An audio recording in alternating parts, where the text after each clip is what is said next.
Dit is de podcast van Omroep Friesland. Noordewien. Met Willem de Vries. Kom verder.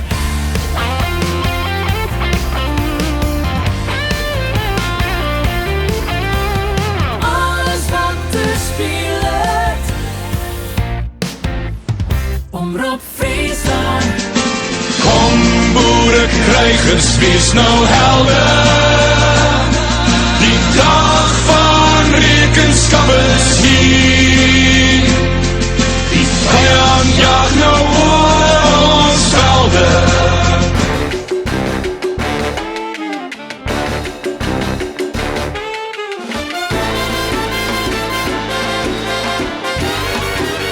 Dit is Noordewien. Goeie en welkom bij Noordewien. Joet met mij een bijzondere gast onder de tafel van het Omroep Friesland Café. Hij is drummer, schreeuwer, politicus, adviseur, spreker, onderwijsman, verbinder, zo nemen ze hem ook wel. En op dit staat wethouder en oud-onderwijzer. Skiert en studeert, dan zou ik nog wel even terug in aan die alle soepboer. Oh, wat een lijstje, Willem. Welkom. Oh, dank u wel. Dank u wel. Mag ik het zo'n lesje wel eens zelf in de handen? Nee, beter van net. Nee, mooi dat het even saai, maar ja. Ja, nee, leuk. Ja, het is een hele oerzicht van alle dingen die je bedeen hebt. En soms dan kom je ook wel oeren te kwaad in een dag. Dat is wel een beetje mijn manco. Want ik ben natuurlijk ook nog heid en mon en graag thuis. Maar ja, eerlijkheidshalve mag ik wel zeggen dat shit er soms wel eens bij in, dat mooit me wel eens wat. Daar mag ik op letten. Maar ja, een hele putte ding bedeen. Dat is de conclusie. Maar wel goed alles? Zeker. Ja. Ja, top. Het wethouderschap, de rol op zich bevalt goed. Dat is te gek. Zit je hier in een prachtig pak. Ja, dat had ik net apart voor die jongen, dus dat mij zo meer. Ja, dat vind ik Nee, maar ik lees aan daar weer de hele dag op een tour. Dat begint morgens een uur als Jochen maar de eerste afspraak. En Joen had ik nog rier, dus ik ben Joen hopelijk een uur stolven thuis. Dus dan, dan moet ik een klein soms even aan. Ja. Maar misschien altijd waarom genomen dat ik het jas kan van uit en dat we de mouwen omheen Willem. Als je letter in skekel had je kunnen dus ook nog met beeld en alles op YouTube zien. Maar we hadden wel mooi praten. We draaien even muziek. En de aanleiding om daar even nu te doen is net eerst die wethouderschap. Die blijven nog aan, want ja, dat is wel die leven natuurlijk, laten we eerlijk wezen. Op dit stuit. Maar het gaat om de plaats Njord, zeg ik het zo goed? Een Njord. Njord eigenlijk, ja. Van Balders Droom, maar de beste Tongervoest. Ja, Wat een prachtig woord. Dankjewel. Zullen we hier, Jetty, hebben we ooit eens bedacht van, want we winnen alle keer windwondwerk en weet ik het. En toen dachten we, hadden we nou een artiestennaam bedenken, dan kan mensen nooit, als ze googlen, erachter komen dat wij dat zijn. Nou ja, daar winnen we heel gauw van genezen natuurlijk. Dat is al heel gauw bekend. Dus ja, dat wien toen de artiestennamen. Ja. Want alle bands zien dat. Heidevolk die hier dat en de Monomarty hier dat. En nou, moesten wij ook aan natuurlijk. Coole artiestennamen. Prachtige namen. Hoor. Dank je. Ja. En vuurspuier en skimmerswut. Dat zijn wel hun eigen namen. Ja, te gek. Band, Balders Droom, het is volgens mij rond 2009 ooit begonnen. Zeker. Maar welk idee eigenlijk? Weet gewoon, jongens, die ene had een gitaar en door had een drumstel en we doen maar wat? Of ging je hem eigenlijk voortaan een uitsprutsen idee wat het worden moest? Ja, we zien het alle keer al in de muziek. Hè? Dus we gingen elk los van elkaar bands. En soms wie het extra, dat als we even een muzikant te kwad kwamen, dan speelden we echt wel in elkaars bands. Maar dat zijn alle keer hele orenbands. Hè? Dus we zitten eigenlijk alle keer in een compleet orenhoeken van het metal spectrum, zeg maar. Want we dienen wel alle keer snoeien muziek. Maar we zitten alle keer in de orenhoeken. Maar een heel soort interesse voor elkaars muzieksmaak. En ja, we waren kameraden en dan drink je ook wel eens een potje bier. En op een gegeven moment, ja, toen werd het idee toch geboren om hoe de oude verhalen van het gebied te jongen beïnvloeden toch een heel soort bands die op dat moment ook ontstaan. Ik kijk dan aan Mart, maar ze winnen volle meer, Moonsorrow, neem het maar op. Heel veel folkbands, vikingbands die zeggen het levenslucht en die vertelt nu die oude mooie verhalen. Ja, die oude mooie verhalen win je vanzelf weg. Maar toen winnen we maar jong en pubers en toen hebben we net echt heel goed nagedacht. We zijn gewoon bij elkaar zitten gaan met een instrument en we zijn gewoon muziek begonnen te maken. Hoe ben je op die naam gekomen? Nou ja, dat is echt een stukje van het onbezonnene misschien. Want ja, we dienen dat natuurlijk in het Engels, want ja, dat jij dus en we zongen Oer-Noorwegen, want ja, dat jij de extra, want daar kwamen die verhalen bij, ontstien die. Dus de naam is ek Noors, de dremen van Balder. En Balder is een god. En ja, dat gaat dus eigenlijk hoe Noordse Gorde Pantheon, daar vertelt de eerste plaat oer. En dat bezongen we dus in het Engels. En de titels wie niet Noors. Dus het sloeg eigenlijk helemaal nergens op wat we doen wien. En dat hebben we zelf ook na de eerste plaat dadelijk gerealiseerd. Zo van, waar slaat dit eigenlijk op? En toen dachten we, hey, wist wat eigenlijk het verhaal van dit gebied, van Friesland, is min of meer, als het mythische verhaal is, hetzelfde. Want die gebieden rond de Noordzee hadden elkaar heel bot beïnvloeden. En dus hebben we op een gegeven moment dus realiseren, we kunnen hetzelfde in het Fries doen. En Balder is lieke goed als een god in het Friese geworden pantheon. Dus, nou, zakken we op een gegeven moment op die omslag om van het Noorske naar het Frieske te gaan. Maar nog wel, ja, steeds maar hetzelfde idee van het bezongen van de oude verhalen en de oude skiertnis, de mythen en de legenden van het gebied. En daarmee het onder mond brengen van die verhalen. Ja, kijk, ik zit het even naar die kaart te denken. Hey, in Holland, Ja. in Noorwegen en Friesland. Ja. Je moet nou richting verhaal, al richting de Faroe-eiland. Het cirkelt is haast roen. Ja. Je mag haast de hele Noordzee nog horen. Ja, nee, maar dat is echt een beetje... dat hele gebied zou je misschien wel zien kennen als één gebied in de Eremitsje, wat elkaar heel bot beïnvloeden had. Ik zeg Friesland en clever als het zuiden van Scandinavië dan als het noorden van Europa. En dat is misschien een gekke manier om te zien, maar in die tijd wie... en dan hebben we het dus over de Eremitsje, want dan wie reizigen in Oerloon, toch al die moerassen en dichte bosken en weet ik het, wie haast net te doen. Terwijl, over de IPC, ja, dat wist er zomaar.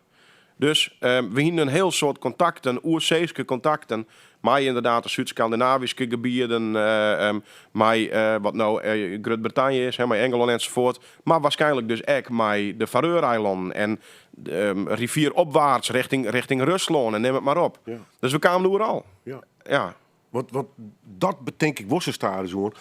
Wij hadden dat in de geschiedenisboekjes, was er al van Jerst. Daar hebben we natuurlijk net hele prot onder die ochtend hoorn. Tenminste, net bij mij op squallen. Nee. Maar wat we er dan van wisten, wie het altijd vrij statisch. Daar zitten de Vikingen en daar weer de Friesen bij wijze van spreken. En daar zitten, dat just ik in al die Netflix-series, het weer al die heel statisch. Ik had het idee dat die tijd volle dynamischer weer mij uitwisseling van volken. De Vikingen ben ooit baas van Engeland geweest, no? Ja, als je Om het maar eens uit te drukken. Het misverstand begint dus bijvoorbeeld al bij het woord Viking. Hè? Want Viking zoest, wat de meesten kan denken is dat de Vikingen een volk is uit een bepaalde streek. Ja. Maar Viking is eigenlijk een werkwoord, een tierwoord. Op Wietsing gaan, op Viking gaan. Het is eigenlijk dat het op reis gaat. Maar dat geldt ook voor een beetje de Friesen weer meer een verzamelnaam voor al die groepjes mensen, toch? Ja, en in zekere zin zoest natuurlijk ze kennen dat Friesen echt gewoon op Viking gaan. Dus de Vikingen zijn net zozeer boen alleen nog onder het zuiden van Noorwegen of het westen van Denemarken of zoiets. Dat kist volle breder en inderdaad was het dus het wie een vrij dynamische tijd waarin volken natuurlijk vrij makkelijk ek heen en weer gaan. Wie nou net in je gedefinieerde groep, maar in je talen en in je gebruik en in je cultuur heb ik het idee. Nou, men wen wel op een vast wenplak, min of meer. Alleen nog men reizigen heel soort, men verhuizen echt vrij makkelijk. Ja. En daardoor beïnvloeden men elkaar echt vrij makkelijk. Ja. Dus de just echt bijvoorbeeld in de taal. Just een heel soort inkomsten met het oude Engels. Maar echt wel met het Scandinavisch. Een heel soort woorden. Ik ben nou wat, ik slaas in Ierland op vakantie, dus ik ben nou wat Ierlandse woorden aan het leren. Ja, dan komt gewoon een heel soort woorden voorbij, die gewoon min of meer hetzelfde zijn. En dat is gewoon grappig. Ja. Ierland. Ben je al eens jij de Nee. Ja, ik heb even televisiebeelden, maar prachtig land. Ja, nee, ik dus ook. En we hingen het roer en de vrouwen zijn er met skiën, maar... Wat? Ja, dat kind en wachten komt. Ja, takkelijke tiers direct. Ik lees wat van die boekjes. Zeg een waskouwing van net elke skier is Ierlandse skier. En hoe meer dat ze zeggen dat het wel Ierlandse skier is, hoe minder dat het dat eigenlijk is. Nou, dus, ja, het is van toetje wel lekker. Dat bedoel ik, ja. Mooi nog. Nou ja, het komen door zelf skiertnis, muziek en ook nog wat politiek wezen. In ieder geval direct, dat is de best. Als ik die skekel is Angela Soeboer te gast. En het gaat ook om muziek in dit geval. Wij iepenen, maar dat is misschien wel even nu te lezen, mij het nummer Afrikaner Hart van Bok van Blerk. Ik zal heel eerlijk wezen, van het nummer en ik de artiest die ik nog nooit jet. Dit ging over de boeren opstand, boerenoorlog eigenlijk, hè? Ja, klopt het. In Afrika. In Afrika. Wat spreekt hij? Gewoon een mooi nummer of is het verhaal boeiend? Nou, het is beide. Want sowieso ben ik wel een fan van de Zuid-Afrikaanse taal. Ik vind het altijd geniaal klinken. En ik zeker omdat het natuurlijk het Hollands kist. En met dat bedoelt het Nederlandse, verbasterde Nederlands. Ja, hè? nou ja, zo zoest het niet meer kennen. Ik denk dat ze hem uit de kwad dost. Maar Sasson Wij het waarschijnlijk Ik hoop zeggen. niet net dat ze dit Nee. Maar inderdaad, en Bak van Blerk zongt dus in het Zuid-Afrikaans. Hè. Dus hij is een Zuid-Afrikaner, hij is een Afrikaner. En hij zongt dus, ja, ik hoor een heel soort dingen uit de skiertnis. Hij had ook wel wat popfestjes, maar ik hoor een heel soort dingen uit de skiertnis. Hoor bepaalde generalen, bepaalde veldslagen. En zo dus ook hoor de boerenoorlog. En wat ik heel fascinerend vind, is dat het begrip groen daar een hele grote rol in speelt. Hè, dit is mijn grond hier in mijn vuist. Hè. En hij is eigenlijk heel grutsk op dat loon waar hij bij komt. En hij vertelt dus hoe die boerenoorlog, hoe het orenvolken bezocht ha, om die boeren er daar onder te krijgen en hoe ze hun te vuur en te zwaard verdedigd ha. En het had een prachtig nummer opleveren, maar een heel soort mooie beeldspraak. Hè. Hij zei het als ik dan al sterren maat van Milan, dan dacht ik dat mijn leven, maar shit me net erom in Holle, maar shit me dan maar erom in Afrikaner hart. En ja, het had gewoon een prachtig nummer opleveren. Hij had ook een live versie. Alle harkers, ga maar even op YouTube zien. Spelen erin een fantastische grote sale. Maar een heel stuk theater eromheen. En de spelen ze het eigenlijk naai. Er komen er soldaten om marcheren. Ja, spiekervel. Is dat symboliek wat hij oorspreekt? Ik vind het heel interessant. Hey, zo'n Scott het hart in plaats van de holle. Ja, nee, maar ik vind het nieuwsgierig. Is dat mooie beeldspraak? Ja, ik vind het mooie beeldspraak. En ik vind het heel nieuwsgierig wat mensen bindt aan hun groen. En dat vind ik een interessante ziektocht. En dat is natuurlijk ook wel een beetje de ziektocht dat wij maar muziek mee aan de gang ben. Aan de ene kant kun je ook weer heel makkelijk, dus als we correct zijn, verhuizen. Ja, en wat bind je dan weer aan een nijstik groen? Wat is nou de binding tussen een volk of tussen mensen en de groenwets op Libië? En daar gaat dit nummer wel een beetje hoor. En ik vind het gewoon een fantastisch mooi nummer. Wat is die groen? Hè? Bist du klaai, zoon? Ja, ik ben zelf wel een kleinman. Bist du klaai? Ja, en dan heb je dus nou. Dit is ook wel weer iets. Hè, dat er dus Friesen ben die het typeren als Waardman, Zoonman en Kleinman. Het gaat echt weer hoe groen, hè? Heel nieuwsgierig eigenlijk. Ja. Dus op een of andere manier viel ik een bepaalde verbintenis met die klaai. En dat winters dan het hele spul omploegen der leidt en die grutte neer klaaihompen der. Ja, Waardman, dan krijg je er echt dan krijg je de kriebels van en dan naai je hem uit. Ik kom bij mijn racefiets gewoon en denk, oh, dit is simmers prachtig, hè? Mooi, maar oh jongens. En dan mag je weer in Strawelle goed voortduiken vanzelf. Maar de klaai is voor echte kerels Willem. Ja, nee, maar ik viel er wat bij en ik weet het waarom. Dat is heel iets bizars, maar dat gebeurt mij niet. Nou ja, nee, doe het begin. Ik ga in Dokkum op LTS zitten, op school. En er is de Dokkumers en dat zit er even tussenin. Ja. En hier van de ene kant de woordpikken en de andere kant de klaarkleur. En dat trof elkaar op die squallen. Ja, en Dokkum zit er ook letterlijk tussenin. En die wie ik wat, die bemiddelen nog wel eens. Ja. Ja. Maar dan krijg je dus blijkbaar in een bepaald type landschap, op een bepaald type groen, krijg je een bepaald type mensen. En met dat ik net hoe droog. Ik bedoel, alle keer gewoon vriezen en allemaal met elkaar. Hartstikke leuk. Maar toch, blijkbaar doet het wel iets mij die als ter wennest en ja, de lange winter, lange jest, altijd hurde wien, Rijn. Ja. Nou, ik hou ervan, maar dan kan je me ook voorstellen dat er heel veel mensen net van houden. En van Klaarkloed heeft best knappe smaak, mag ik die zeggen, want Dropkick Murphys geeft draaien. En net zomaar een nummer. Dat mag je even uitleggen. Warriors Code. Ja, de Warriors Code, dat gaat door Mickey Ward. Dat is een verneemde bokser. Die een hele typerende, opvallende wijze van boksen had. En dit is eigenlijk wel een beetje mijn levenslied. Dat ik het zou zeggen, maar de laatste verkiezingen en wie ik listloeker kwam ik op met dit nummer. Ja, het gaat gewoon door in die site van kom op, we gaan voorwaarts, net te benauwd. En als we een klap opvangen, maar het vangen van klap op. En we show het skipstrand. En dat is gewoon te gek. De Warriors Code is super nummer.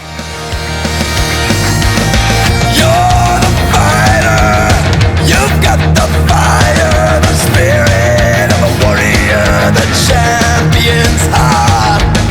You fight for your life, because the fighter never quits. You make the most of it. Ja, gewoon lekker. Dropkick Murphys. De Warriors Code. Ooit, hij is nog in Burgum onder Simmerdiek spelen op het Waterlijk Festival.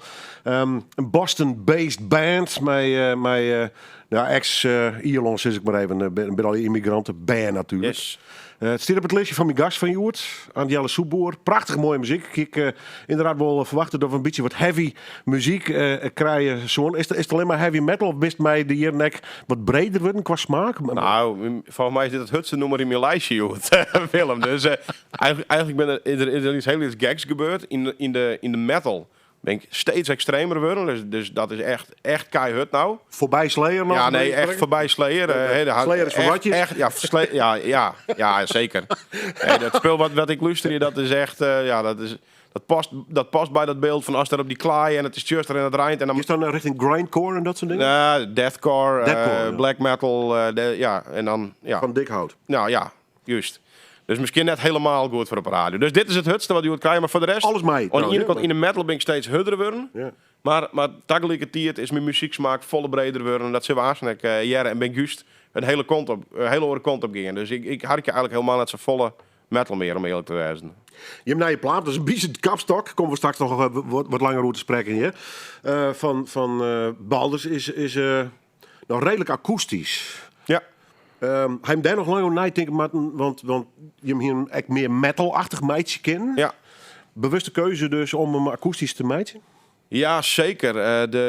Je zit natuurlijk echt een liefsverhaaltje on vooral. We hebben natuurlijk begonnen in 2009 opstandige pubers. Ja, dan maakt je metal natuurlijk. Want boos en afzetten en rammen.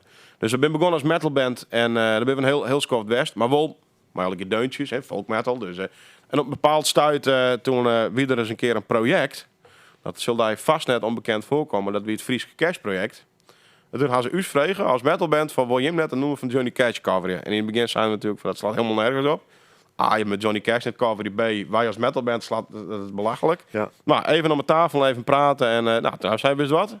Je moet ook net de gauw nee zeggen, let's go. Dus dan hebben we I Hung My Head, hebben we coveren, akoestisch, maar volkinstrumenten. En Klaas Land kan praten als brugman. En die keer praten als brugman. En Dennis Steven neem er maar even bij zitten. ja, zeker. En eigenlijk leidt die dan misschien wel een heel iets beetje on de basis van het akoestische Balders Droom. Maar misschien wat we het zo zeggen.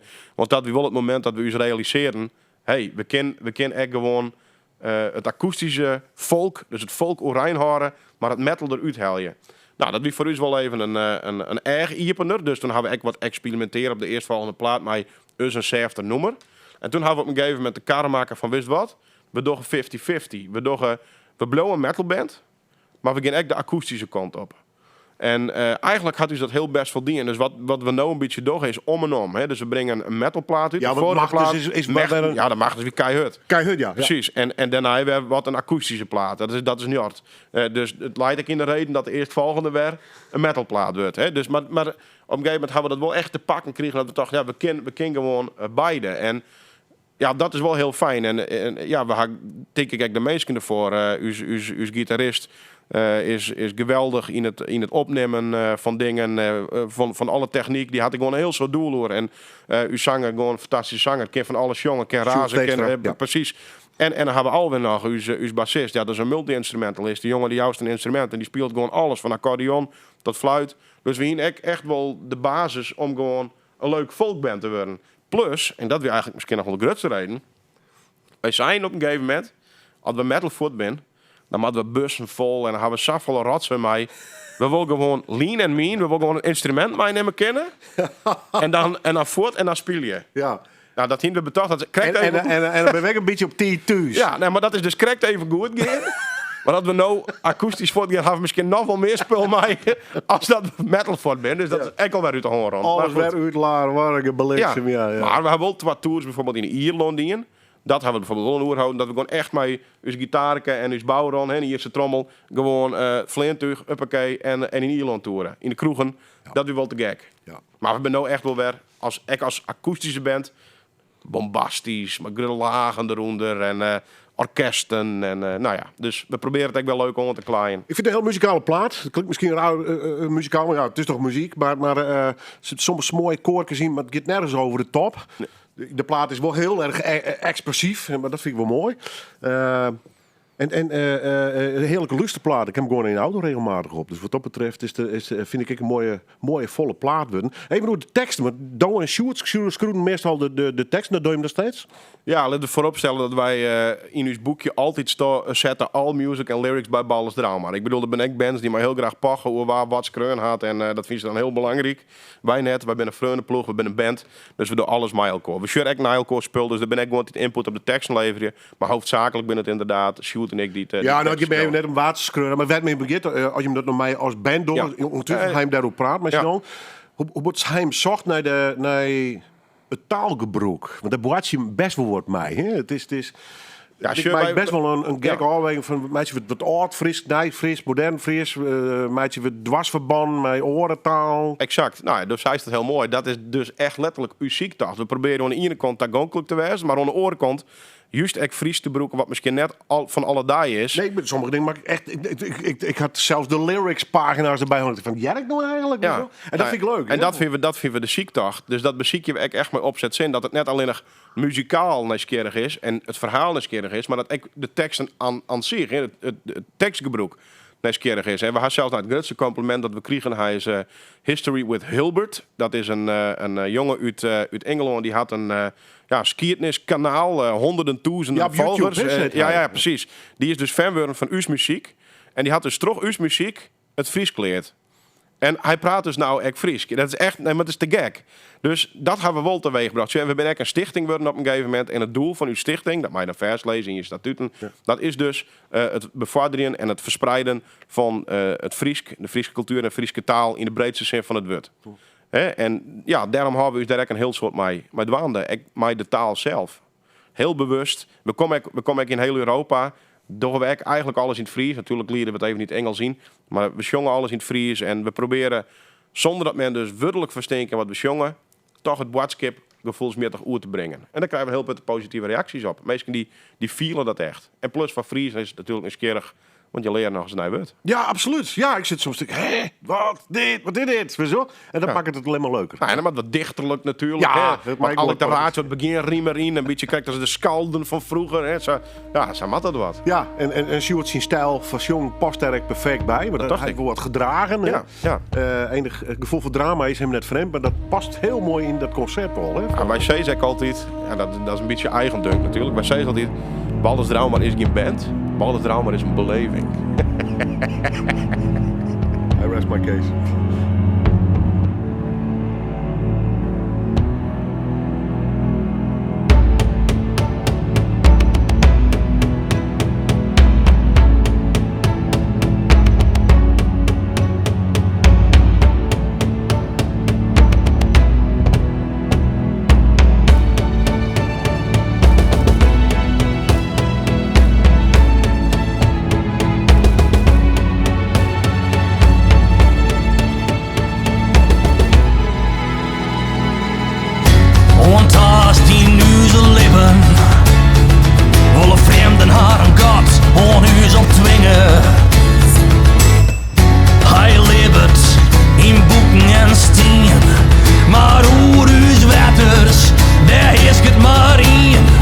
De Siciliaan en de Sicilek nimmer.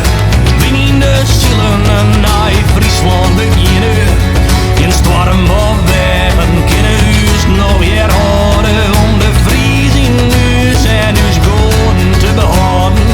Met de wien nu zegt brengt wij binnen vrij. En jouw vaart bij huis mij.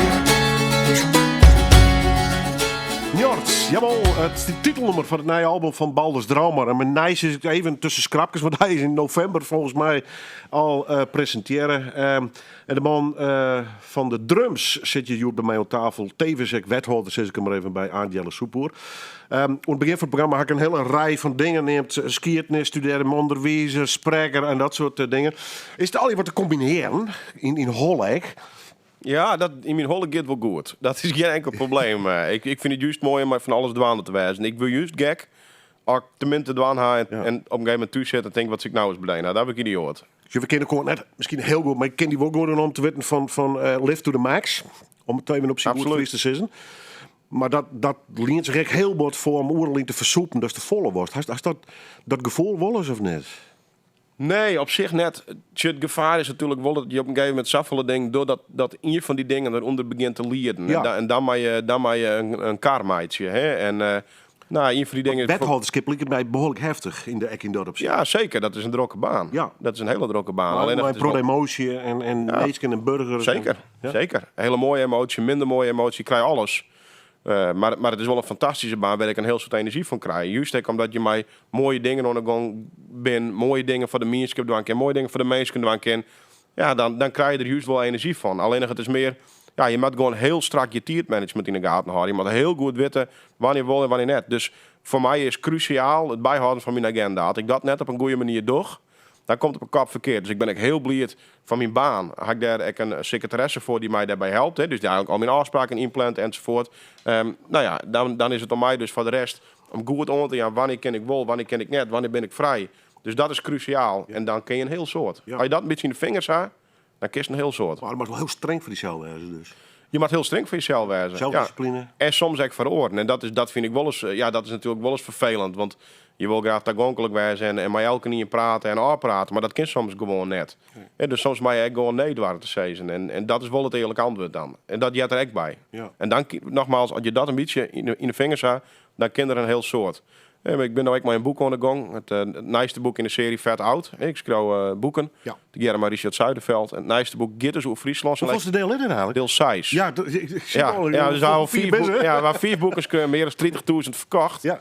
En we zijn nu met deel 6 aan de gang. Het stier in de planning dat hij dit jaar uitkomen zo'n als we hem na de zomervakantie aanmaten. Maar wie had gewoon beide heel druk. Dus dit ben van die dingen. Ja, dan moet je gewoon van tevoren al in alle iepen hier zijn uitjouwen zeggen. Wie zullen het beziekje? Maar het is voor u net een wet van mede en pers dat het echt leidt. En dan ga je rond om bijvoorbeeld te zeggen, nou, dan brengen we hem tak om hier uit. Dat hebben we nou ook dienen. Dus dat soort iepeningen moet je wel van jezelf houden. Dat je deel 6 hoe, hè? Friesland. Friesland. Vet Oud Friesland en Vet Oud Friesland. Het wordt dus hetzelfde boek in 2 talen uitgebracht. Ja. Frieske geschiedenis van prehistorie on nou. Ja. En dan echt maar terug een Frieske bril, jongen. Want ja, dus hij kijkt al nergens op squallen krijgen eigenlijk echt goed Friesk geschiedenisonderwijs. Wist uitzonderingen en dergelijke, ja, maar door de banknaam. En dat mooit mij, dat get me on het hart. En ik vind dat er verhoring in komen mat. En dan haast ik nog het feit dat eigenlijk het grootste pad van uw skiertnis kreun is terug oren. We winnen helemaal net zulke schrouwers. Dus dan krijg je dat bijvoorbeeld de Franken, de Friesen schrouwen. En dat als het weer een verhaal de skiertnisboeken ingeet. Er zit natuurlijk altijd nog een filter op, hè? Van wat vertel je eigenlijk? Er zit gigantische nuance nog. Dus ik vind dat het eens een keer mijn usbril bezonnen worden mat. En verteld worden mat. En dat geven we aan. Doe komt op intussen bij mij de band, maar ik heb horen wie is weer een IJsland vakantie verteld, dus al even. Ja. Je ging ook met de band naar de Faroe. We gaan met de band naar de Faroe, ja, want uw nijste plaat gaat natuurlijk oer de laatste heidenske Friesen die in de middeleeuwen zeiden van dit wordt je niks, maar dat christendom en maar die lui die dus hier alles opdwingen. We zijn natuurlijk boen on is groen, maar we moeten altijd vrij wezen. Ja, dus dan knokken we hem. Wat de Winus ik brengt, we zijn vrij. En we zijn echt thuis op zee, dus we stappen op het schip en we zien wel wat we komen. Ja. De wierde kiemen in de midden. En dan komen ze dus op de Faroe-eilanden. En het nieuwsgierige is dat Jude daar nog steeds in uw verhalen en mythen en legenden, maar ook in die van de Faroe-eilanden, de verhalen van die uitwissel zitten. Dus wij gaan inderdaad op ziek, ik omdat het laatste album daar ook gaat, naar die boon tussen de Faroe en Friesen. En dat doen we together met de band Hamra doen. Dat is een band van de Faroe-eilanden. En die komen hier ook. Dan spelen we in de theaterkerken. En nog één keer in het wat meer in het zuiden van Nederland. Die datum is nog net bekend.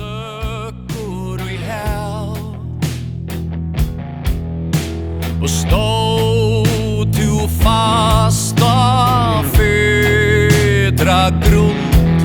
Du men tuin komma skall. Vart ni axlar efter tur tuina sätji och teima.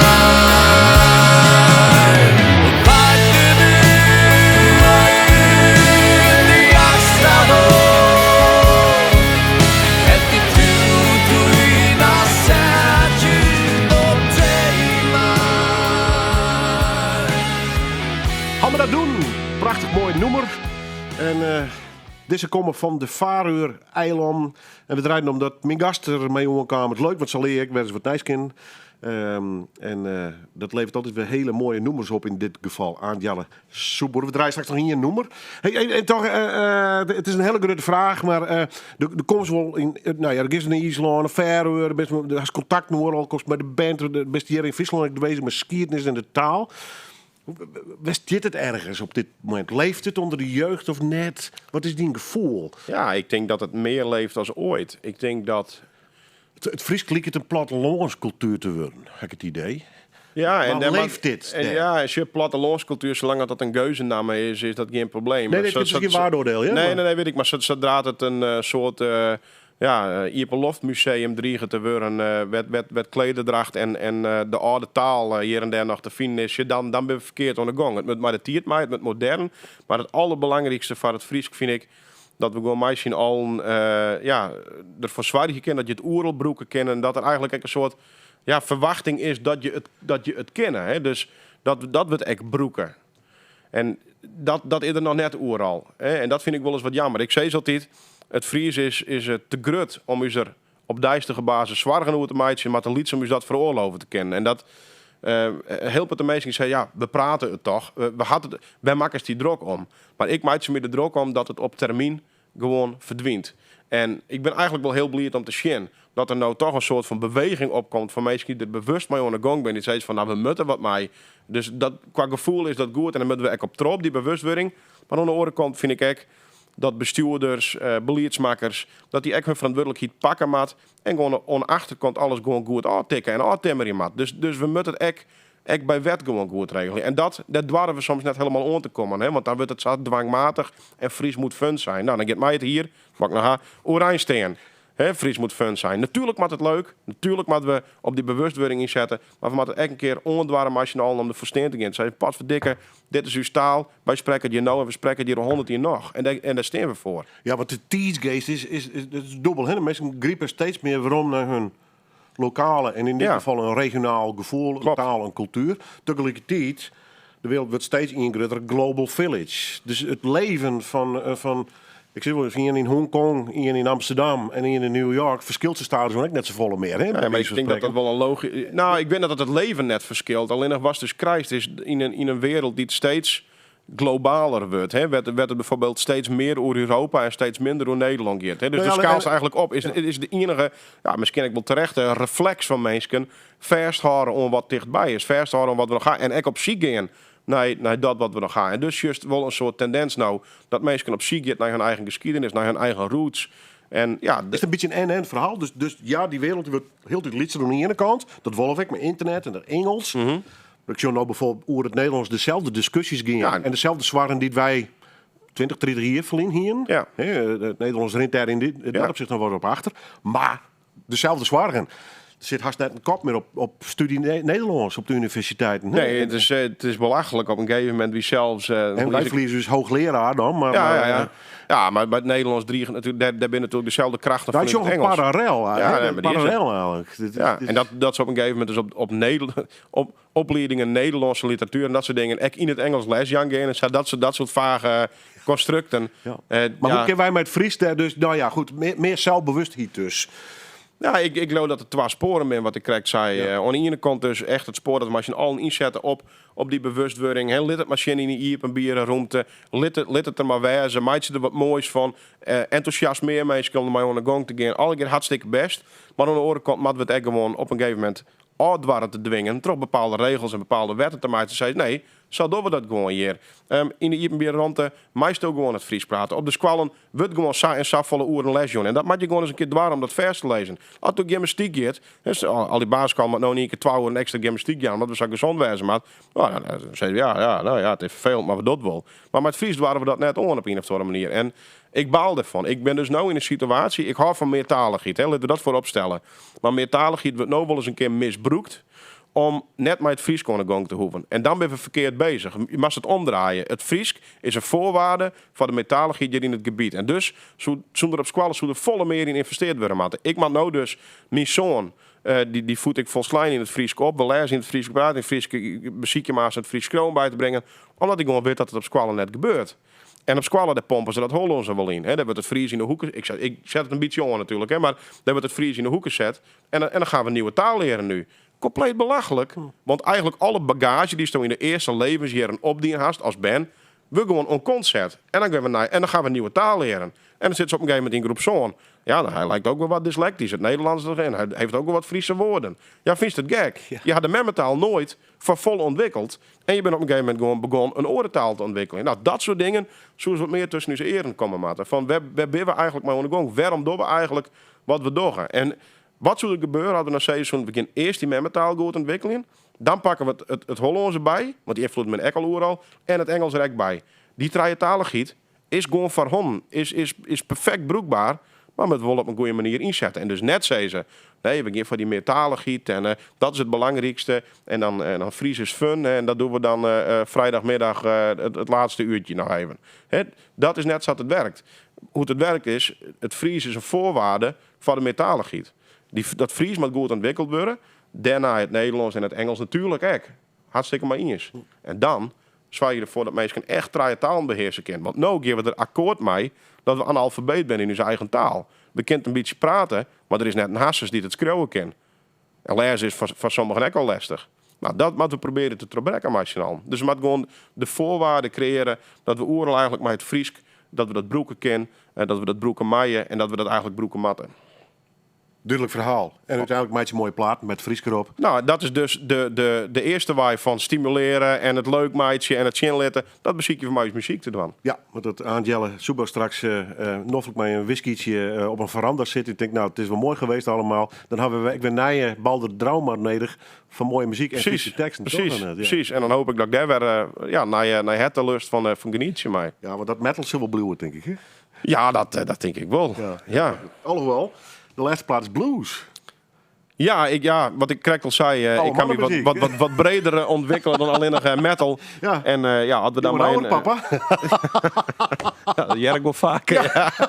Ik ben al geen 20 meer, Willem. Nee, hopen op als Bernhard krijgt het... Daar moest je vanzelf mee confronteren. Nou, de tosk van het... heel oud vinden. Ja, jong, de tosk van het tiert fret erom. Ja. Het juk van de verhaal op de schouder. Ja. Maar we eindigen toch met mooie blues trouwens. Ik vond, ja, ik kan het wel waarderen. Maar... Red Devils. Ja. De gek. What's the story? Ja, de story is op een gegeven moment is het juiste tiert, is er ellende in de wereld, dat het nou COVID of oorlog of andere bullshit is. Ja. En dan zit je gewoon met je kameraden in het hok. Ja, en dan eindigt Sayune op, dat kan op twee manieren eindigen. Dat eindigt af. Maar Ierse feestmuziek en whisky. Dropkick Murphys. Murphys, Pokes, neem het maar op. Ja, al het eindigt diep in de blues. En daar is dit gewoon een prachtig mooi voorbeeld van. Want de Red Devils die hadden een geniale plaat. Live at King. Live opnameplaat. Fantastische nummers. En daar is dit in hiervan. Dank u wel. Automatic.